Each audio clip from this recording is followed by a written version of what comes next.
đồ rèn đắt lắm. Ống tiền phong là dùng là được rồi anh ạ. Phong bảo hành nhà họ cũng không hỏng. Thì nó là hàn nhiệt chứ nó không phải ống ngăn keo.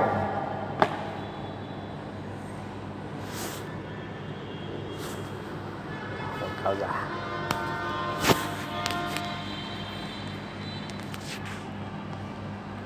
Anh bây giờ anh hỏi là tòa nhà này làm bằng ống gì, em làm cho anh bằng ống đấy, được chưa?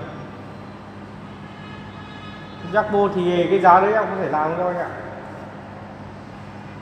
Và không làm thì thôi nhá.